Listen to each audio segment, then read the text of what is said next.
Bonjour, ici Suzy Mondésir, administratrice du groupe Femmes, Finances et Fitness, spécialiste en finance. Aujourd'hui, je réponds à la question d'une participante qui pose la question suivante. Vu que le taux directeur a baissé, est-ce que mieux de prendre un taux variable ou un taux fixe? Excellente question. Merci. La réponse dépend de votre tolérance au risque. Je m'explique. Le taux qui est fixe, on s'entend sur un taux et ça reste pareil, dépendamment du terme qu'on a choisi. Généralement, 5 ans, ça peut aller jusqu'à 7 ans. Le taux reste fixe. Donc, on sait exactement combien on va payer mensuellement.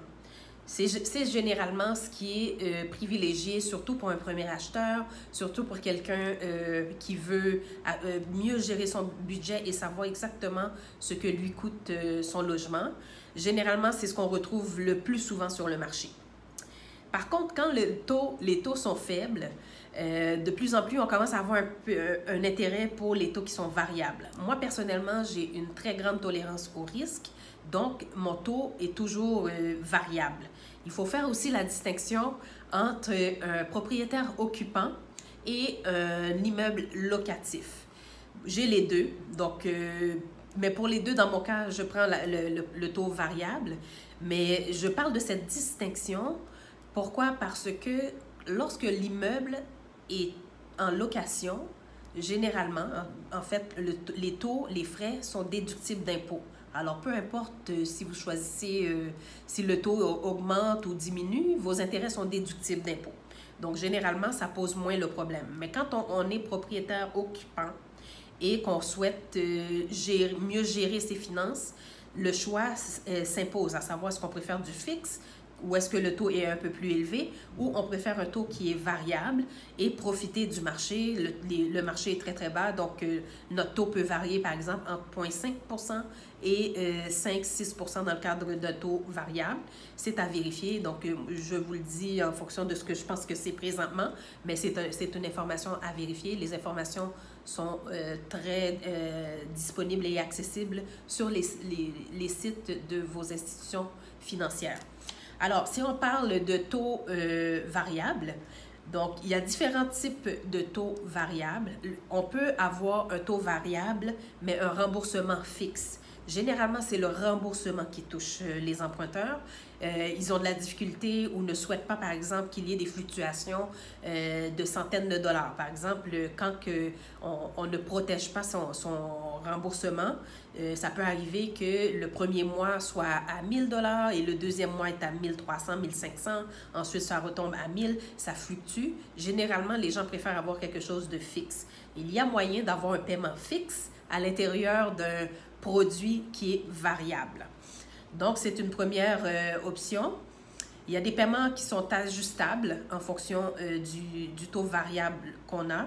Il y a aussi la possibilité d'avoir une protection contre les variations de taux. Donc, dans le cadre de son taux variable, on peut dire, par exemple, bon, j'accepte que ça fluctue, mais je ne veux absolument pas que ça dépasse 7 %. Donc, on protège notre taux qui est quand même variable. Donc, il y a différentes options, bien entendu. J'aime beaucoup parler du remboursement accéléré. C'est toujours une belle opportunité d'expliquer aux gens la possibilité de rembourser plus rapidement leur prêt hypothécaire, que ce soit pour un immeuble locatif ou à titre personnel, bien entendu. Alors, le remboursement accéléré, comment ça fonctionne? C'est qu'on prend le montant mensuel et on le divise.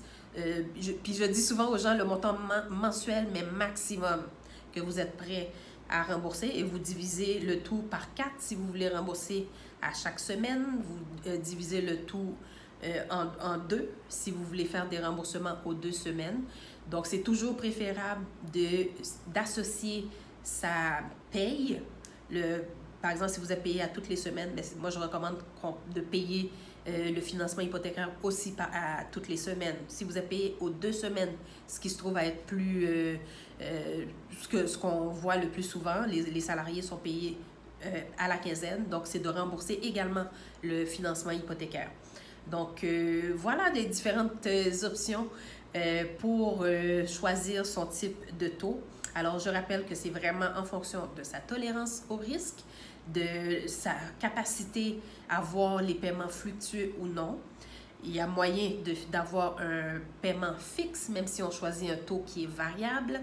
Et oui, les taux sont très, très bas en ce moment. Donc, c'est le temps de renouveler son financement hypothécaire si c'est possible. C'est le temps, si vous voulez faire d'autres investissements, d'en profiter et de donner votre maison en garantie. C'est le temps d'utiliser le levier financier. C'est le temps par exemple, solliciter une marge de crédit hypothécaire. La marge de crédit hypothécaire, c'est un financement, une marge de crédit qui est garantie par l'hypothèque. Ça permet d'investir à votre guise dans les entreprises qui vous tiennent à cœur, dans des placements, acheter d'autres propriétés si vous le souhaitez. C'est de disponibiliser les liquidités qui est accessibles sur votre propriété pour faire autre chose. Donc, je crois beaucoup au levier financier. C'est une belle façon d'augmenter son patrimoine financier. Donc, il y a différentes stratégies.